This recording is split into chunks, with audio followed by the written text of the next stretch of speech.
Lo que se pretende es al caballazo imponer como sea una bicameralidad y le tienen miedo a que la población haga un referéndum sobre este tema. Lo que en este momento se está haciendo es una grosera negociación. Abiertamente, como no se cerraba ni siquiera el acta de votación, y hoy están llamando desesperadamente y se ha habilitado incluso la votación virtual. A mí sinceramente me sorprende, porque creo que lo que debería hacer este Congreso, si quieren aprobar su bicameralidad, es no tenerle miedo a la población. Si no logran obtener de manera legítima sus 87 votos, entonces permitan que la población tome una decisión sobre el tema del referéndum y que permita hacer un proceso además explicativo de lo que existe. Yo en la presentación hoy del Pleno he advertido algunas cosas profundas que tiene esta propuesta. Por ejemplo, hay una reelección camuflada, que está en el artículo 90 de la propuesta, donde se está permitiendo que los congresistas se puedan reelegir. Estos congresistas de este Congreso que tiene menos del 6% de aprobación. Pero lo más grave para mí es que esta propuesta no tiene legitimidad y hoy se quiere imponer al caballazo. Congresista, esta reconsideración presentada por el parlamentario Guerra García lo que haría ver es que le tienen miedo precisamente al referéndum, ya que el año pasado la gente pues no quiso la bicameralidad. Así es, le tienen miedo a la población.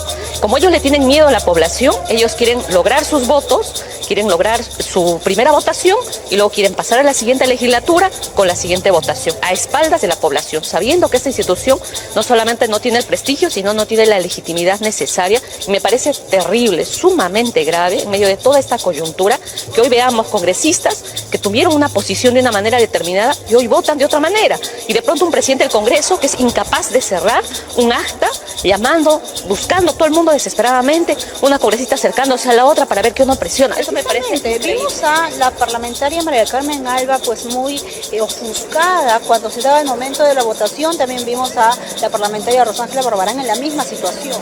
Eso denota la desesperación en la cual todos ellos pretenden imponer al caballazo. Esa es la palabra, al caballazo esta bicameralidad, teniéndole miedo a que la población tome una decisión sobre este proceso que además está planteando una presentación práctica, poner de la noche a la mañana una propuesta que la población ni siquiera sabe, y lo que han hecho desde el día que se ha reconsiderado, que ha sido el 15 de julio del 2022, a casi un año, volver a someter una votación.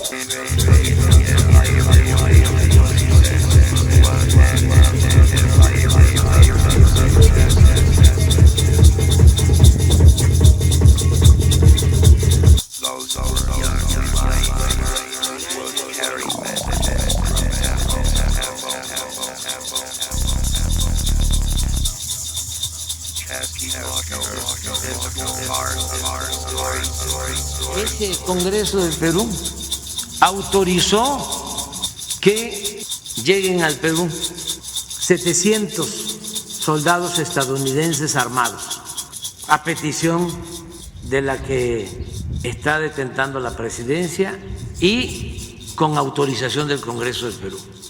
700 soldados estadounidenses para entrenar a Fuerzas Armadas del Perú y a la Policía del Perú. No culpo solo a quienes permiten eso. Hago un llamado de atención al gobierno de Estados Unidos, porque eso es mantener una política injerencista que en nada ayuda a buscar la hermandad entre los pueblos del continente americano. En nada ayuda. Es prepotencia. No tiene nada que ver con la política de buena vecindad.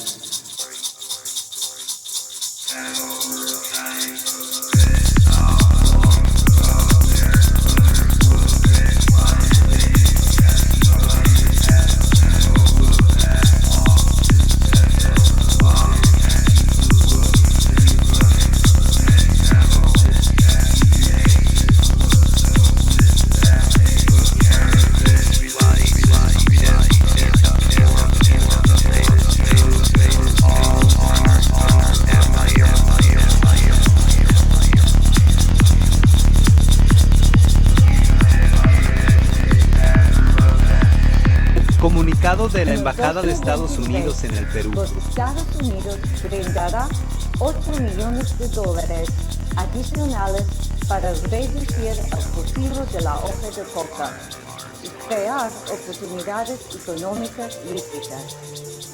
Trabajamos con el Perú para combatir los efectos del narcotráfico. Sabemos cómo impacta a todos y destruye el medio ambiente. Esperamos que el Perú pueda seguir con éxitos en el 2020. Muchas gracias.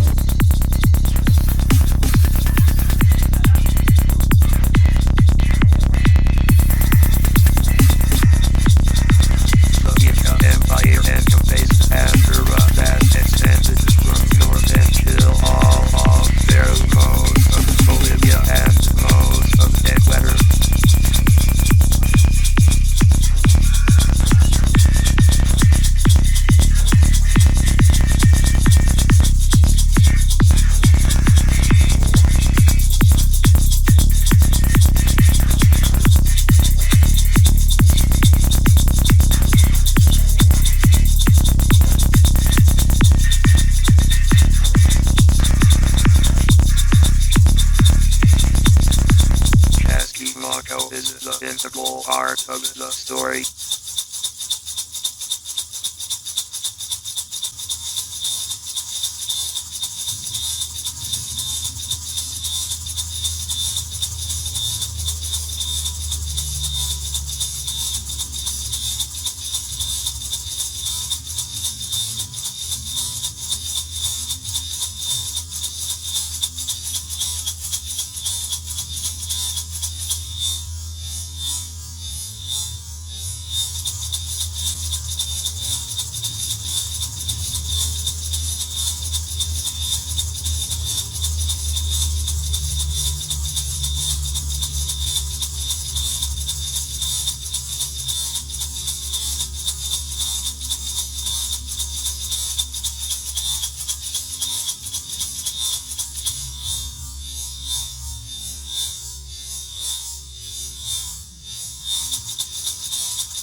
Con el pretexto de entrenar a las fuerzas locales. Vámonos a Lima, la capital. Nuestro compañero Ramiro Angulo ha estado atento a esta noticia, que bueno, es polémica sin duda alguna, pero queremos saber exactamente cuál es el alcance de la misma, a dónde piensan llegar estos soldados norteamericanos en Perú. Hola Luis Guillermo, muy buenas noches. Sí, en efecto, como hemos venido informando, cerca de 1000 militares norteamericanos armados empezarán a ingresar al Perú a partir del día de hoy hasta el 31 de diciembre. Según la resolución legislativa que autoriza esto, ellos brindarán apoyo, entrenamiento y asistencia a las Fuerzas Armadas y a los miembros de la Policía Nacional. Sin embargo, esto ha generado cierta preocupación en organizaciones sociales y en líderes políticos de izquierda, ya que esto ocurre en medio del anuncio de nuevas movilizaciones y protestas que se tienen previsto realizar para la quincena de este mes y el 19 de julio del mes próximo. Hay que señalar que, por ejemplo, el subsecretario general del Partido Comunista del Perú, Patria Roja, Arturo Ayala, ha señalado que esta presencia militar revela el interés de Estados Unidos por minerales y agua, recursos estratégicos en la región sudamericana. Asimismo, hay que recordar que luego de la destitución de Pedro Castillo, la Embajada de los Estados Unidos apoyó esta decisión y tras esto Lisa Aquina, la embajadora de los Estados Unidos en el Perú, tuvo una reunión con la presidenta designada Dina Boluarte para respaldar a su gobierno. Al respecto, el ex canciller del expresidente Pedro Castillo, Héctor Béjar, ha señalado que esto puede convertir al Perú en una amenaza para países limítrofes como Bolivia o Colombia, que intentan implementar políticas y modelos económicos distintos al neoliberal en la región.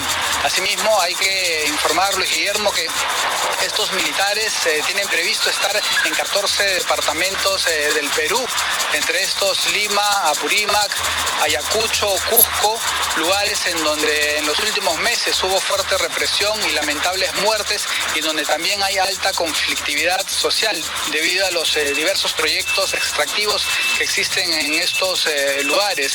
Hay que recordar también que diversas entidades como la CID, las Naciones Unidas, han afirmado que en el Perú se hizo uso excesivo de la fuerza y que se cometieron graves violaciones a los derechos humanos. Sin embargo, representantes de diversas organizaciones sociales han señalado que seguirán con sus pliegos de reclamo en las próximas movilizaciones, exigiendo la renuncia de Dina Boluarte, una asamblea constituyente para que se redacte una nueva constitución y se exija la renuncia de la presidenta designada y el cierre del Parlamento, Luis Guillermo.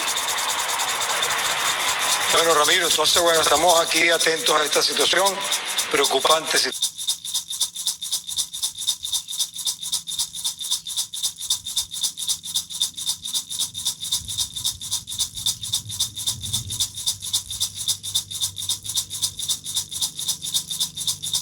Respecto de las palabras del señor López allá en México, pues un poco haciendo retórica lo que él dice, yo diría mucha ignorancia para tanta inteligencia de un pueblo mexicano. Gracias.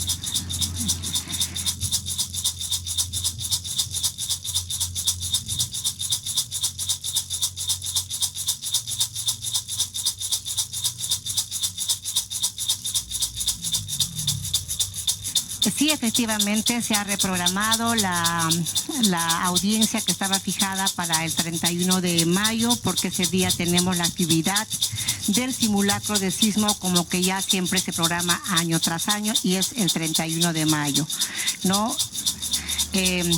Yo voy a acudir al Ministerio Público, voy a contestar cada una de las preguntas que la fiscal me hiciera.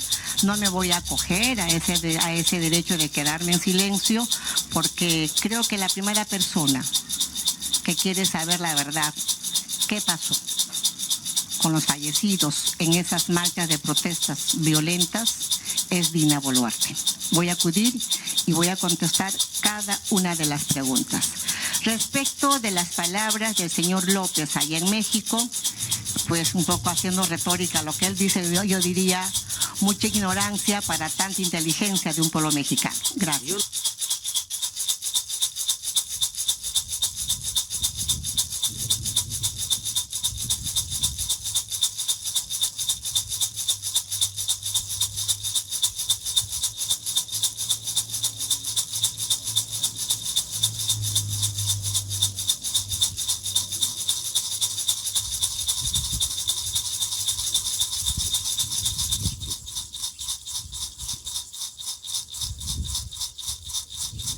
No sé si sea cierto de que rompieron relaciones con nosotros los del gobierno de Perú, ¿o no? Hay una discusión en el Congreso. Pero no la ruptura de relaciones. Y el tema de reclamar la presidencia. Sí, les voy a dar otro elemento, porque todavía... ¿Qué horas son allá? En Lima. Ya lo están discutiendo. Les voy a dar un elemento. Y no es culpa de ellos, nada más. Me refiero a la llamada clase gobernante del Perú, no al pueblo de Perú. Los peruanos son nuestros hermanos. Esto es un asunto allá, con los de arriba. Consideramos que no fue justo lo que hicieron los congresistas del Perú de destituir al presidente legítimo, al que eligieron los peruanos.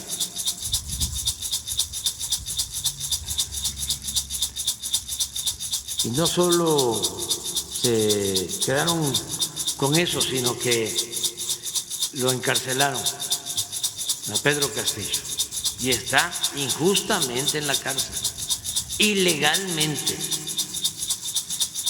Si se hace un análisis de los procedimientos legales, constitucionales, del marco legal, jurídico del Perú, lo incumplieron, lo violaron. Fue una decisión arbitraria, más la represión que desataron. Asesinaron como a 70 personas que protestaron. Entonces yo no puedo quedarme callado ante eso. Pero además dije en su momento de que todo este proceder arbitrario tenía que ver con los intereses económicos que se aprovechan de los recursos naturales del Perú. También a costa del sufrimiento del pueblo de Perú. Que esa oligarquía peruana es la que domina, la que manda.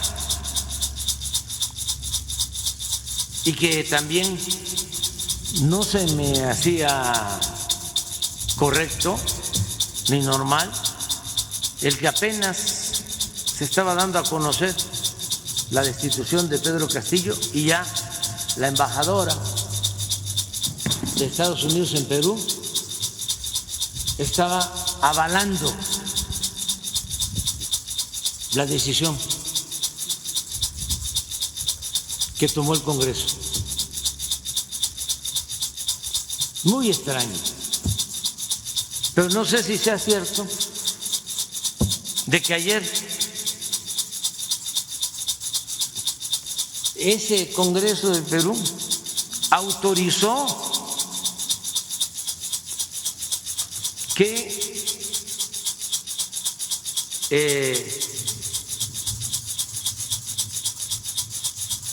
lleguen al Perú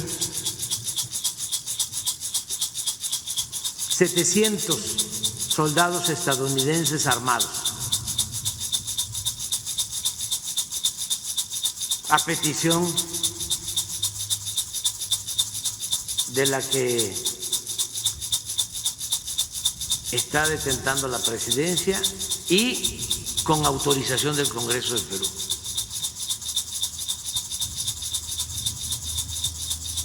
700 soldados estadounidenses para entrenar a Fuerzas Armadas del Perú y a la Policía del Perú.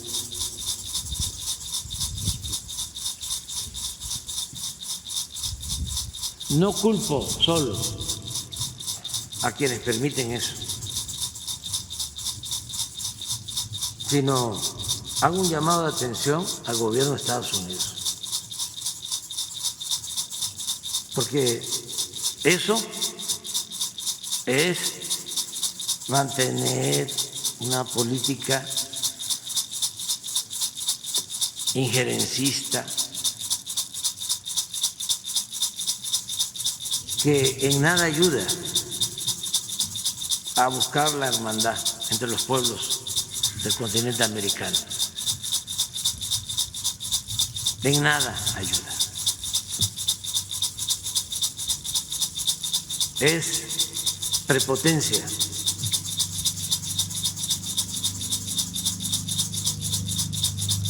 No tiene nada que ver con la política de buena vecindad del presidente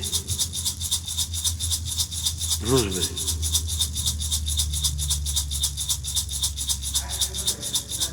Entonces, si me van a declarar non grato, que sepa cuando menos la gente por qué es. Mande. ¿Hay riesgo de ruptura, señor presidente? ¿Cómo? ¿Hay riesgo de ruptura con Perú?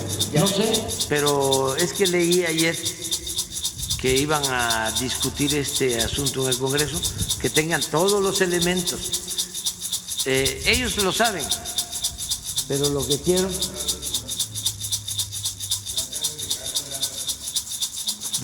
es que el pueblo peruano sepa cuál es mi argumento, que sostengo.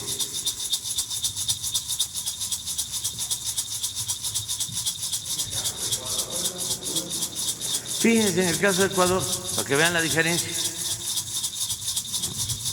porque no es el mismo rasero.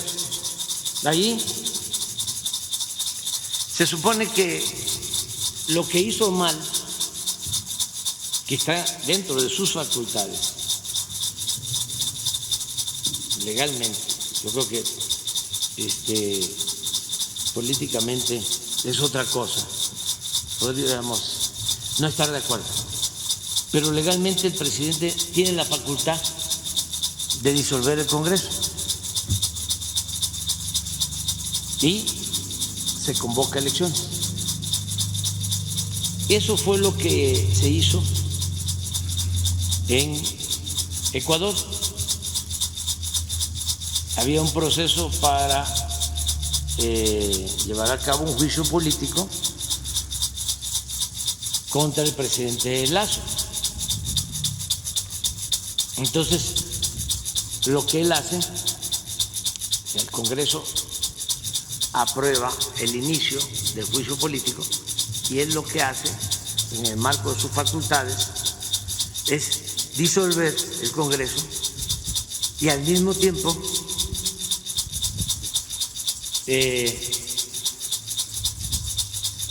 se disuelve el Poder Ejecutivo, en este caso el presidente deja de tener funciones. O sea, los dos poderes, el legislativo y el ejecutivo. Y se convoca a elecciones en un periodo de 6 meses. Y es un procedimiento democrático porque va a ser el pueblo, al final, de Ecuador el que va a decidir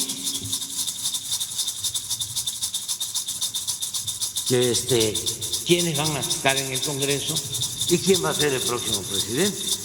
Es un método democrático. Acá no. En el caso del Perú fue una destitución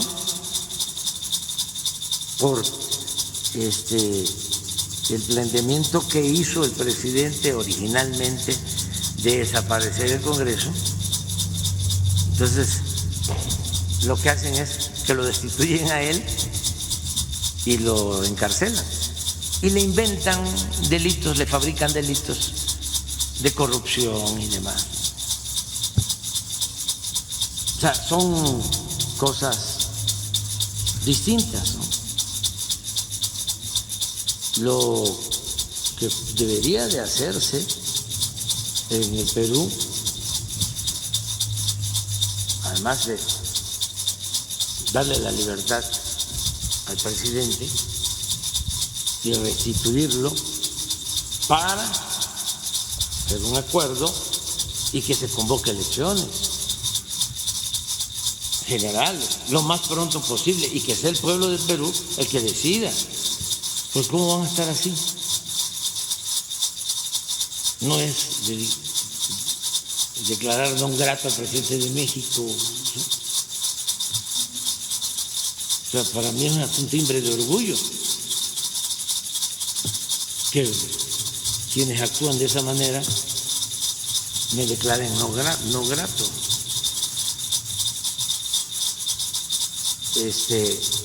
Pero no es correcto. Pero, de nuevo, mal asesorado, y el gobierno de Estados Unidos no debería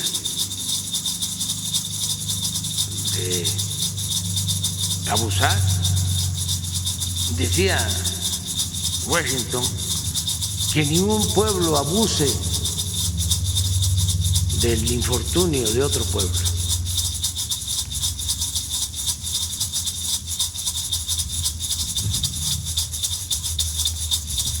Que haya respeto. Pero vámonos a desayunar.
Is the integral part of the story.